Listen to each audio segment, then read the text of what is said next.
because you're jumping back into the gap. Outlet to coach, it's either sideline, 2 on the side, 3 on the side. That's off the second cut. Lead the country in offensive rebounding. Hey, Coach. Welcome to the Basketball Podcast. I'm your host, Chris Oliver. Let's share the game.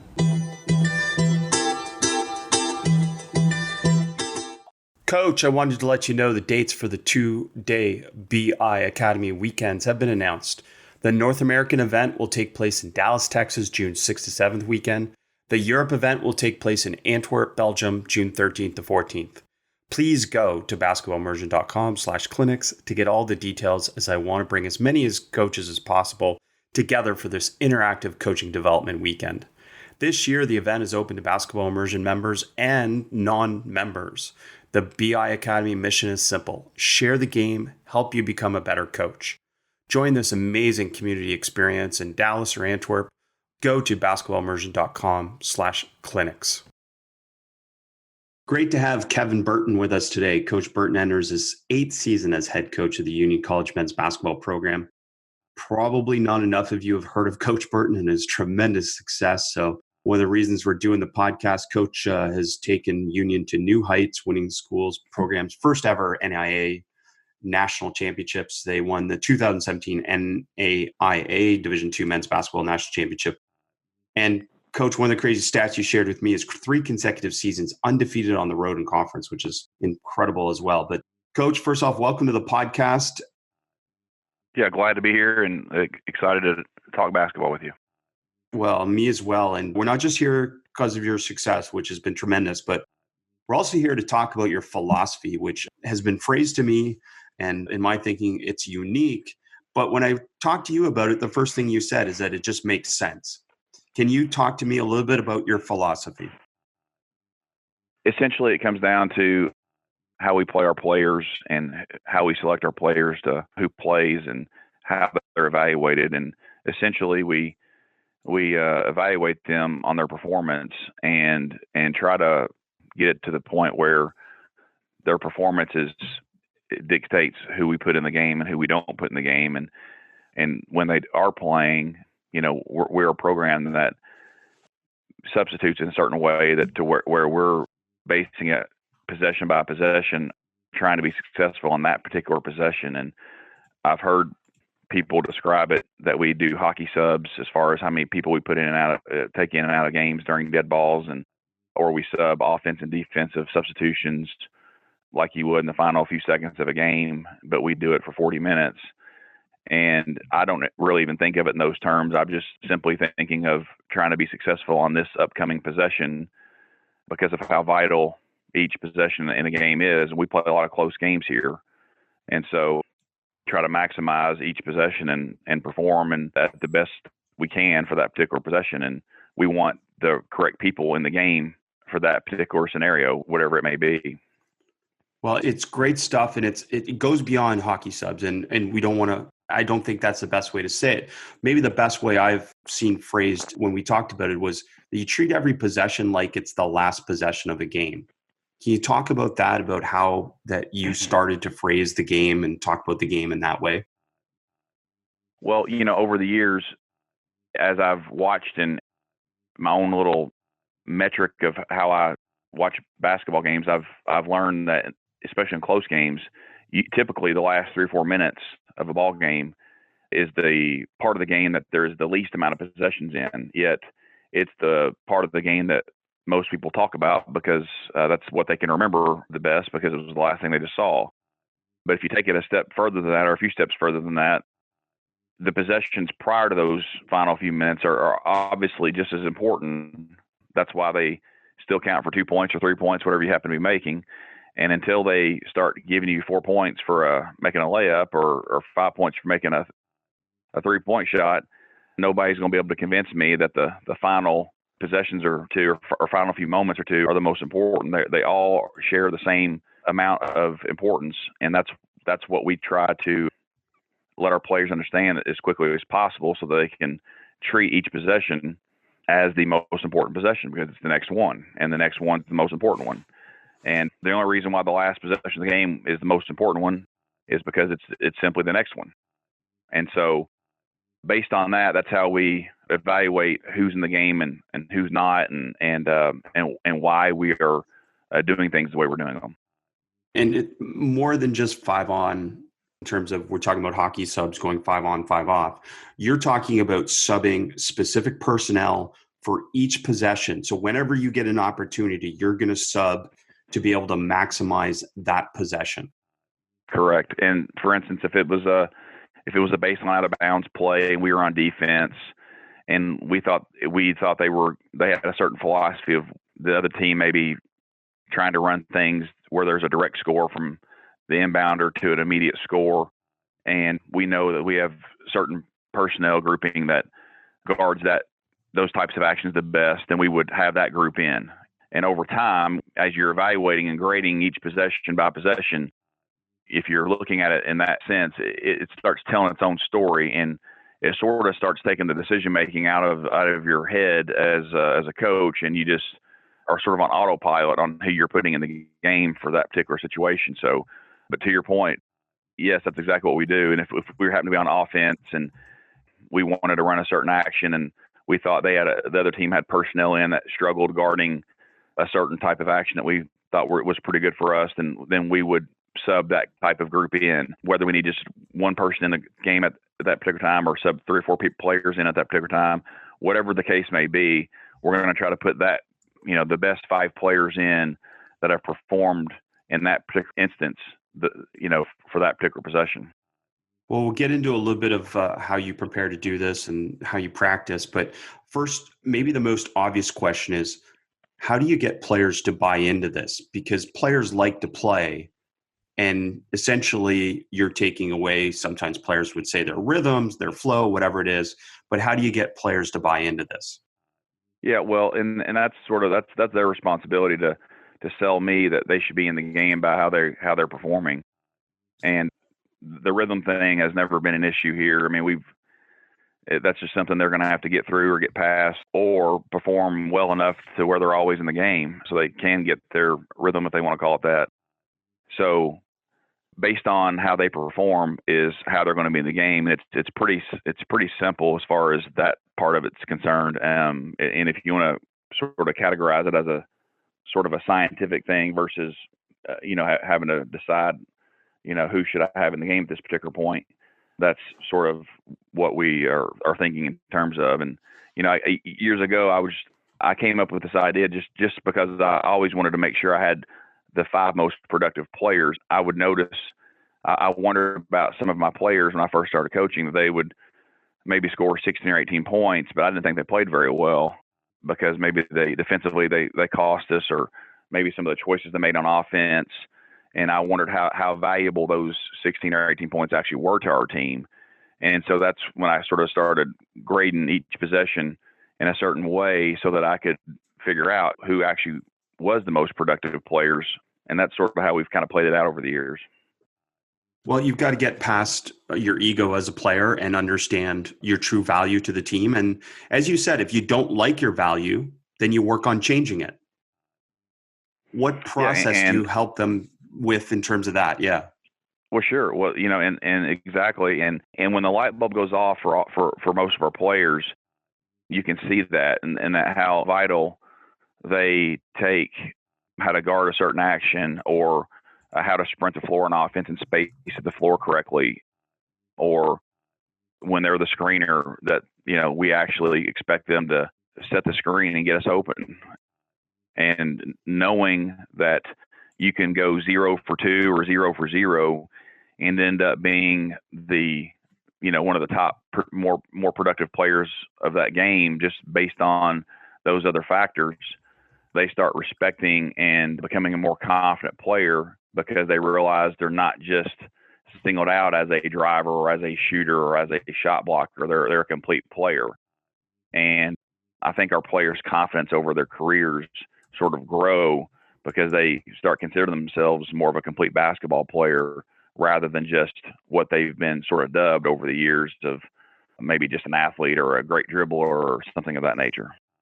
And with this, you've got to have a grading system. So I want you to give us an idea of the grading system, because this process can't be just subjective, or your players probably wouldn't buy in as much. The grading system that you use, Can you explain it? Yeah, and I mean it's pretty simple. I mean, I simply go through each possession of the game and grade each player on that particular possession, whether they helped or hurt the team. If it was an offensive possession, if you were the screener, or if you were supposed to space the court, and if you did it properly, and what you do in that particular possession help us score, or did it hurt our ability to score?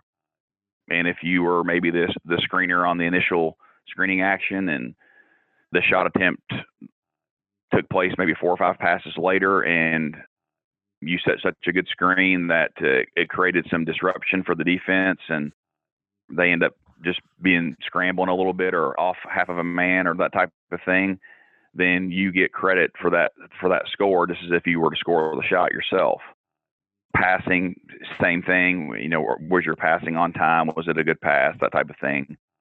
And defensively, we deny the perimeter in certain aspects, in certain areas of the floor.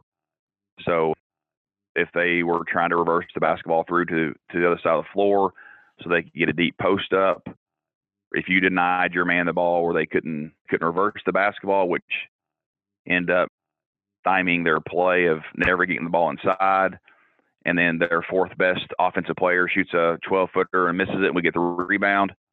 If you're the person that were to deny that wing 3 passes earlier, then you get credit for getting the stop, just as if you were guarding the player that shot the 12-foot jump shot.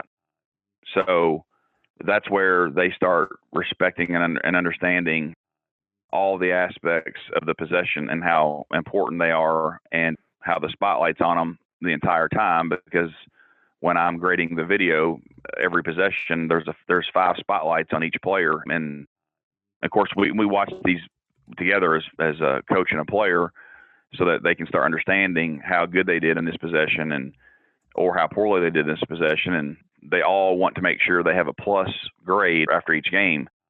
If they were responsible, after all said and done, for 13 points to the good, and they want to be a plus 13 or a -2, they certainly don't want to be a -2. So in a lot of years, we've had 9, 10, 11 players have a plus grade, which is really, really good. And in other years, we may only have, 4, 5, or 6, and which are the years those are the easy years to decide who you get to play, but they're not the easy years on your wins and losses. Well, it's great. It creates accountability for your players. It creates understanding for your players. And if I understand it, each player, each possession gets a grade. Is it a 1 out of 4? Is it you can get a +4, or you can get a -4? Is that how it works in terms of the possession? Well, and I think that each person can kind of come up with their own. I went through, I don't know, probably 20 or 30 games doing this. This has been years ago now, but 20 or 30 games, just sort of seeing what makes the most sense on that particular possession. And so on an offensive possession, if you hurt your team, for instance, and didn't set a good enough screen, or you cut to the wrong spot, or you hurt the spacing, depending on what the shot attempt was, even if they missed it, it could be a -1. It could also be as much as a -3. And each possession, I sort of dictate what that point value is based on what shot attempt we would have gotten. For instance, if we would have gotten a point blank range back screen for a wide open layup, and which is a 90% shot that you're going to make a back screen, layup, and you faltered on the place for some reason, then I would, give them a -2, because it was a clear cut 2 points we would have gotten. So there's a little bit of flexibility on how look at those things. But I think if each person started doing that each possession, they would start understanding how they would value their team's defensive ideas and offensive ideas, and add a point value based on what they were expecting on that particular play. You mentioned already one of the values of this is that you see your players developing confidence over their time with you. I'm imagining this connects most directly to player development as well, in the sense that the players now understand the effort they put in leads to an outcome that's somewhat, again, quantitative more than subjective. Well, and you can have a guy that plays 25, 30 minutes that's used to being a a scoring type player, 16 to 20 points a game prior to coming to our place. And then he only scored 4 or 5 points and realize how good of a game he played and understand how valued his overall play is to our success. And I remember we had a player named J.D. Tucker, who was an undersized wing, and I think he went 1 for 11 one night from the field, and he graded out as our second most productive player, and which is pretty hard to understand, or hard to believe. But he denied his player the ball so many times that they could not run their offense the way they normally had run it, and ended up, I think, having their field goal percentages in the mid-30s. His man actually hardly ever shot a shot attempt, but because he essentially blocked off one whole side of the floor because of how he guarded, he ended up grading extremely high. And even though he only went 1 for 11 and missed some easy shots that night, he walked off the floor knowing how well he played for us, and he did. And so those are the types of things that you enjoy as a coach, watching players grow and their overall understanding of the game. And in our sport, scoring is so celebrated, and it should be, but so should all the other categories. So should all the other factors. The guy delivering the pass on time, the guy that set the screen, the guy that reversed the ball properly 3 passes earlier, all those kind of things in our team are sort of valued the same. For me, I guess one of the things that stands out that you've said already is that there's fewer possessions in the last few minutes of the game, and yet those seem to be the ones that we overvalue, whereas it's a danger for us as coaches to undervalue every other possession of the game. Can you talk about how you came up with that philosophy? Well, I don't know that I came up with the philosophy. I think that philosophy just sort of slapped me in the face when I started grading each game possession by possession and watching the end of the game, how methodical most teams are in the final few minutes, because they want to make sure that they have the right personnel in and the certain people are shooting the shot. And it's sort of the part of the game where a lot of coaches put their hands on more than others. And it just sort of slows the flow of the game down. And I don't know that I understood that until I started grading each game possession by possession. But over the years doing this, it's obvious that in the majority of the games that's the fewest possessions there is. So therefore it should not be examined as the most important. And the only reason why it is looked at that way is for superficial reasons like media coverage, or that's what everybody's going to remember because it's the thing that's the freshest on their mind, if you will. Well, it's a great example of that is obviously the missed free throw at the end of the game. And we all say it as coaches to players. It's like that didn't cost us the game. I mean, every missed free throw up until that point had just as much value to us winning or losing the game as everything else. And it just, again, it makes sense. It's common sense. And my question might be, with having done this for a while now, are you finding a certain correlation that leads directly to winning? Say you have X number of players with a positive rating or grading, or are there certain metrics that correlate to winning most? Very good question. Yes, there are certain statistical items for us that seem to line up on our wins and losses. But I would say that obviously the more players you have that can end up with a positive plus rating, meaning, they help your team, literally help your team, the better you're going to be. The more versatility you're going to have, and the deeper you're going to be, and you're going to have fresher players on the floor and those types of things. So, and that takes a little time to develop because it is difficult for college players, because most college players have grown up playing the whole game. And it is difficult for, especially a place like ours, that you come in and play 3 possessions and come out maybe. And maybe you're a guy that plays 30 minutes. Maybe you're a guy that comes in and plays for 3 possessions and comes right back out. And 45 minutes later, you're going back in for another possession or 2, that type of thing. And those players that do that end up with that help us. The next day, we sort of verbally in front of the team positive reinforce how well they played for us. And we may pick out a player on the other team that came in and played a similar amount of possessions, and how, he was a -7 and our guy was a +2. That's a 9-point difference that he made in our game. How impactful is that? I mean, most star-studded scorers don't have that type of value to a team. And so we try to explain that and continue to teach that early in the year. And at certain points in time, they start getting it.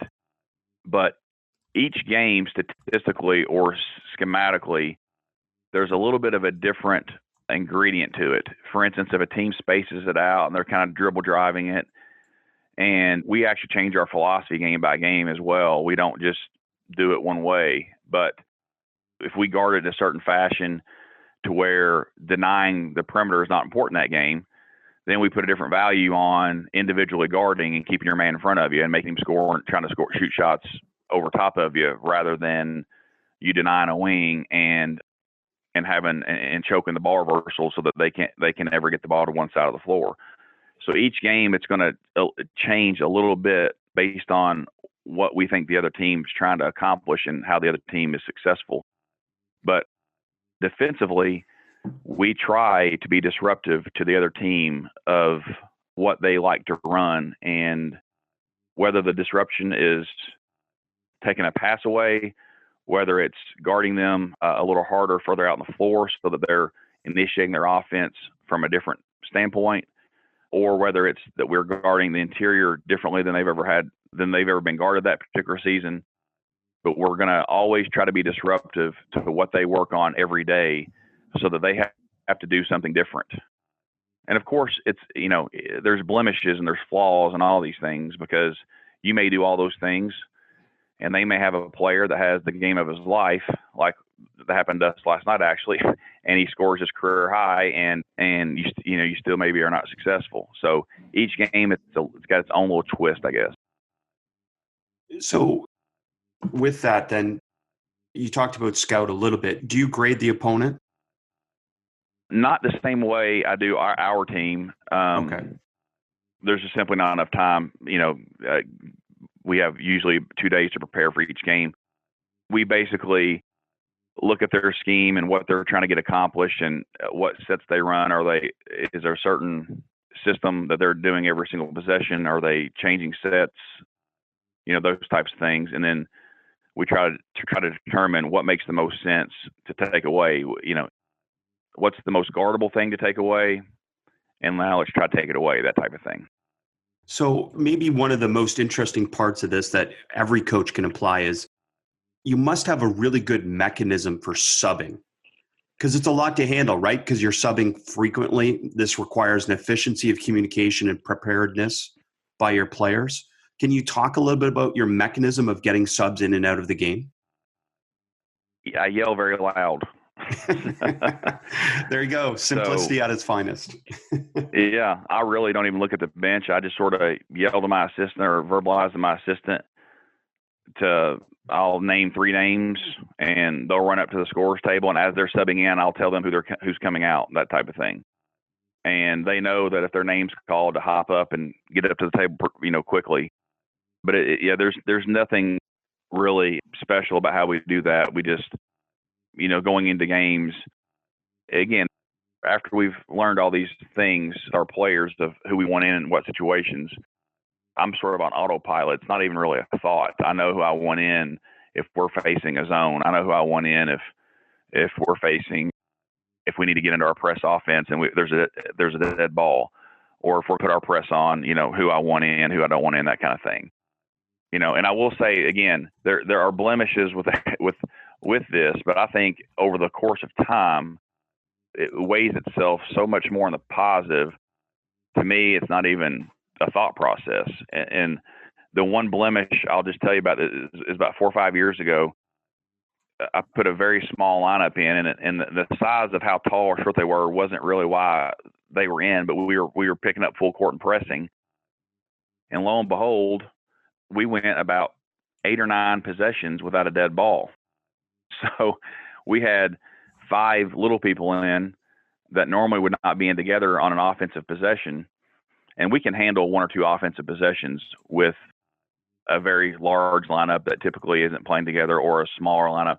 We have some universal things we can run to where we're fine, but you certainly don't count on having, that many possessions. So, but that's one of the very few occasions, one of the rare occasions where, and we actually came out on the short end of the stick in that little segment of the game with that lineup in. So there are blemishes in this, but I think over time, if you give it a chance and understand it's going to play itself out, then I don't think there's much thought put into it, really. The other question is, how do you practice this? Are you practicing like this so that your players get used to this in and out, up and down type of philosophy? Well, our practices, again, are sort of specific to that day on what we think we need to work on. So not particularly, because I suppose they get more accustomed to this during the preseason games and regular season games. And if you ask my current players about this right now, they wouldn't even know what we're talking about, because it's just the way we play. They don't think this is I don't think they even realize this is very unique. It's just how we do it. And I don't think there's much thought to them on how much we sub or how much we don't sub, or who's in on O or D, or who's in on press O or press D. It's just who coach put in the game, and of course they know over time that they've been graded really highly in a certain area, and they need to work on other areas that they're not being graded so well in. So are you practicing 5-on-5 mainly? Are you practicing, typical what we'd expect practice to be? Or is there any type of adaptation for this system at all? Or is it just, again, this is just normal basketball practice in your mind, and then we go play the game? Well, we do quite a bit of 5-on-5. I feel like a lot of the things that we prepare for are live oriented. Of course, when you only have 12 or 13 players, you can't sub people in and out of a practice. You're limited on how you can even do it. So it's really restricted to when you're playing games. But most of our practices are alive, and then when we do play these specific situations, zone O or out of bounds offense or defense, you can tell which players have a better understanding of how to complete that possession or in a certain way, and which ones struggle with conceiving the thoughts of what they should be doing. And of course, you're trying to help them along and teach them so that they can grow and understand that facet of the game a little bit better. And that takes a little bit of time, but each season's been a little bit different. Some seasons, in our national championship season, in our first 5 games, we had won 2 and lost 3. And I wasn't so sure how good we were going to be that year. I was pretty skeptical, actually, at that particular time. And then we end up winning 30 games in a row, and fortunate enough to win the championship. But so each season, it seems like to me that there's a different time in each season where you feel like you've learned your players well enough on who's best at what. Some years it's 4 or 5 games, other years it's 10 or 12 games. But once we get to that threshold at that particular time, then it seems like we're more managing the game than coaching in a very specific, particular way. And we seem to do better because we're having the better players in the game during in the right situations. Is there anything that you do with timeouts then to be able to maximize some of the substitutions and some of the possessions that may be different? Or are you just mainly counting on dead balls in terms of most of the substitutions? Yeah, it's just dead balls. I don't recall ever calling a timeout just for substitution purposes. So just the dead balls. Yeah. And then have you seen anything specific that opponents have tried to do to counter this? Really, there's nothing they can do. A dead ball, obviously you get the freedom to sub, but is there anything unique that you've seen that opponents have tried? Off the top of my head, not that I've noticed, no. I don't know what they could do except for make sure they have what they think their best personnel in at that particular time. If we have maybe we had a certain post player in that we were trying to get a deep post up in, maybe they've put in a player to try to guard him. But aside from that, not really. Yeah, no, it's fascinating. So, Coach, the other part that goes with this is winning on the road. Like, clearly, part of that is you've just had great success. You've got a great system, all those different things that go into it. Are there any other factors that have led to such great road success? I think I hold my players accountable daily in practice. I try to, like all of us do. And I think over time, a mentality develops in our players to where they know they are being held accountable for every possession that they play.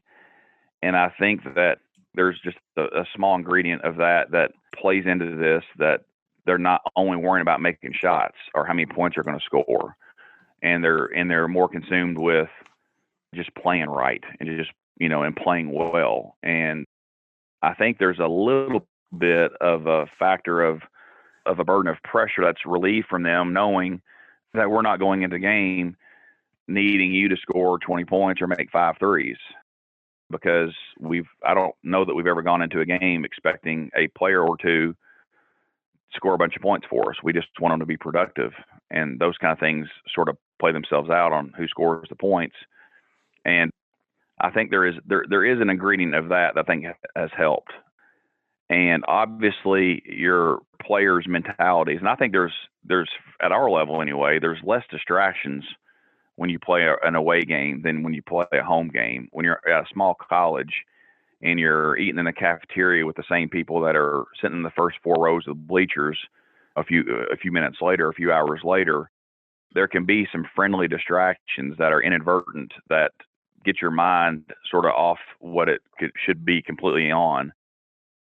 So I think there could be factors of that in there as well.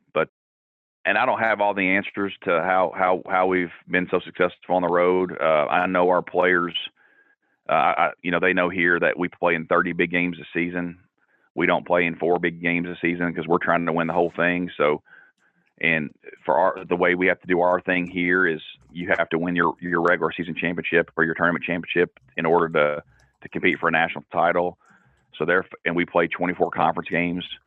So therefore, every game for us is big. I mean, our November the 8th conference game is just as big as our February the 15th conference game. So we're competing for a conference title in early November, not just in February.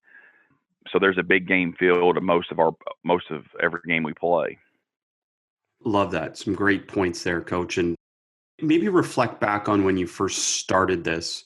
And for Coach that's listening and thinking about doing something like this, adapting some of your ideas, can you reflect back on some of the things that were the hardest things when you first started this to be able to guide coaches who may adapt some of these ideas? I just think just being consumed with knowing what's the best for your team. That's why you were hired for the job. I actually listen to fans and to fair weather people that come around. I engage in dialogue with them about whatever the case may be. That kid should shoot more. He should not shoot as much. He should play more. He shouldn't play as much, that type of thing. I enjoy those dialogues with them. At the end of the day, I'm going to do what I feel like is the best for our team. And, that's why you're hired for the job. You know what's the best for your team. If you don't know what's the best for your team, then develop some sort of scheme that helps you understand that, sort of what like we've done. And we play people with fouls. We don't get into the whole take somebody out of the game with 2 fouls and 4 fouls and that kind of thing. And over the course of time, when that doesn't work out well in a particular case, people can maybe give you a hard time about that. But that's one of the factors that I could just for sure show that has been a big benefit for us. And, I know for a fact that that's the best thing to do. So I'm going to do it. And when it doesn't work out, the 1 time out of 6 it doesn't work out, I'm going to hear about it, of course. But the 5 times it does work out, nobody else wants to hear me tell them.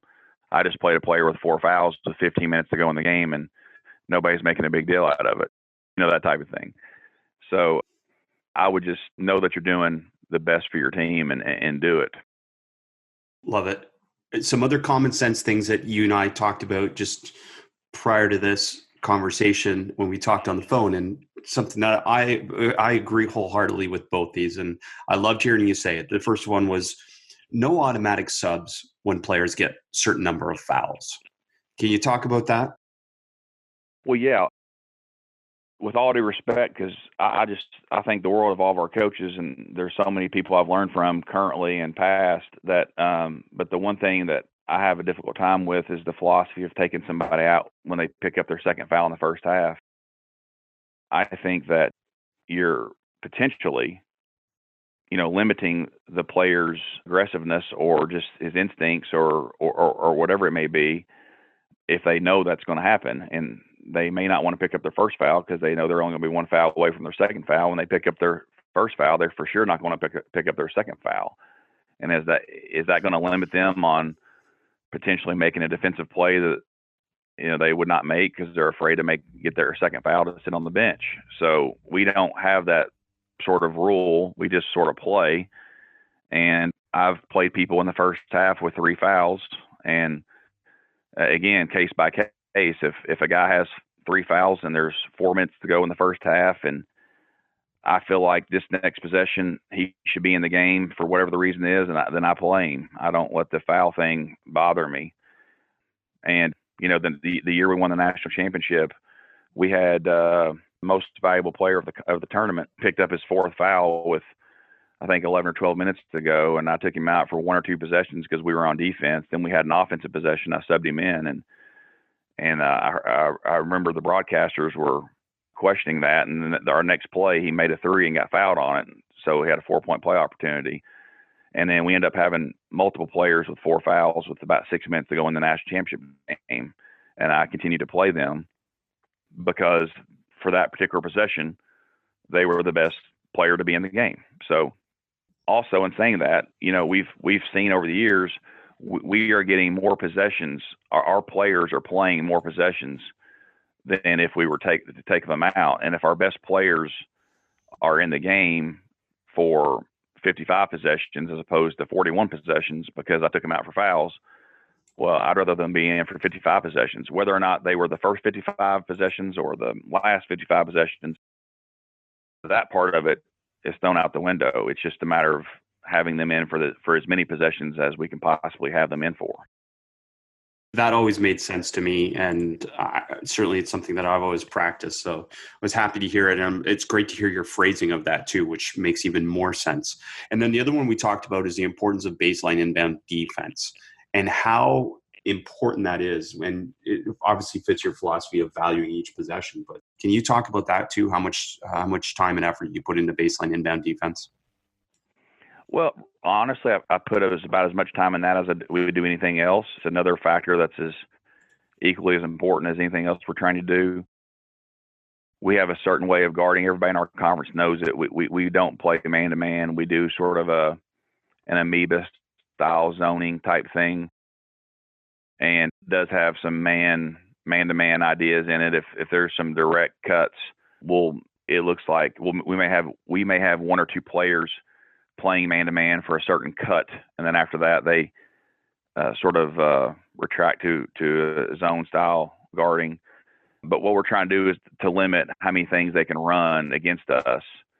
And usually with only a day or 2 or 3 to prepare for us, there's only a couple things that they are going to be able to attempt to do against us. And so we try to take those actions away and limit them on what they can do. And doing so, it takes away us having to learn 8 or 9 man-to-man out of bounds plays.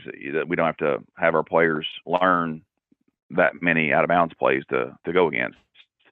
And it allows their brains to try to remember other things that we want them to remember, because if all of us coaches know our players' memories sometimes aren't too great, unless it's a song lyric, then they can remember every word there is.